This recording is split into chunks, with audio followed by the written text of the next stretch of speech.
Ramos. This is my second year coaching at Cerritos College, and I've been coaching for 9 years. Almost. I got a couple books at home. And then, what research methods do you use outside of track to help you coach? As far as research methods outside of coaching, obviously like learning from other coaches, that's a big thing, who's been coaching for for a lot of years. I think getting to know their coaching style, going to conferences, meetings, and that. I mean, it's always good to be able to kind of find out what other coaches are doing, especially that's been in coaching for a while. Okay.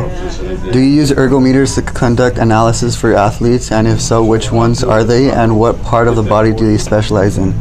Well, we don't really use any type of machines that will measure, energy expenditure. I mean, as far as testing is concerned, everything we do is outside. So we might do like a time trial base. So it could be a certain distance, right, versus and that would measure what their fitness level is.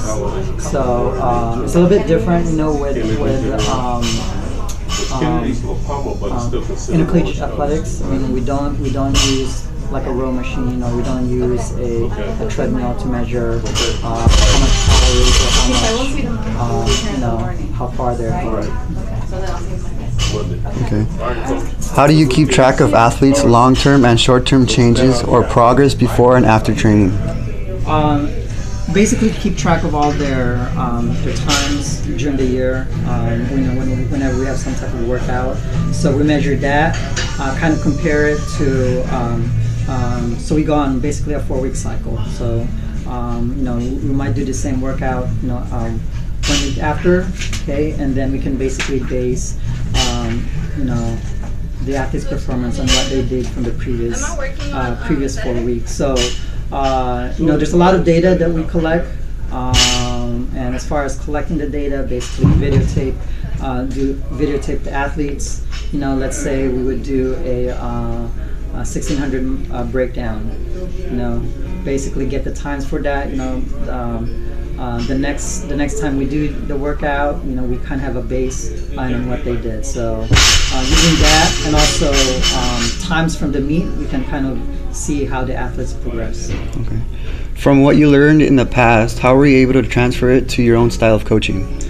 I think it's a lot of the experience, as was an athlete, and then exposure to the coaches that coach me, and even different programs that I coach. So from Glendale, coaching at Glendale College, and then I'm coaching here. You kind of take everything you learn, and it's always evolving, as far as the coaching is, because it all depends on what type of athletes you have for the year.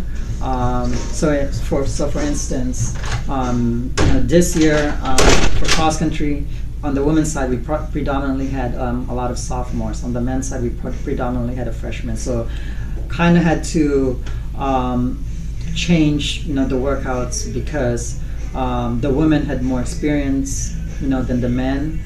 So the women were able to do more volume than they were used to. The men, obviously, since the majority were freshmen, it would be, I kind of kept the volume less this year. And then obviously for next year, it's going to change. Okay. How would you teach a new athlete the right biomechanics to be a successful runner? Biomechanics is really important, especially in running. A lot of people think that, you're just running out there, in distance running, but bad form, running efficiency is really important, because if you have athletes out there that are running flat-footed, for instance, where they sit on their butt and they're not running tall, that's bad mechanics, swinging back and forth. So we really try and change those running form errors early on, and what we try to do is basically not do a significant change, but change something slightly, because the worst thing you can do is have a runner change their running style completely, 360 degrees. I mean, you want to kind of do it in steps, and to basically change their biomechanics. And then we do video analysis, okay, through the iPad, and that's one way we can show the athletes, like, look, running them from the side, running them forward, you can see, where the errors need to be basically fixed. Okay. How would you be able to teach your athletes how to mentally prepare themselves before competition?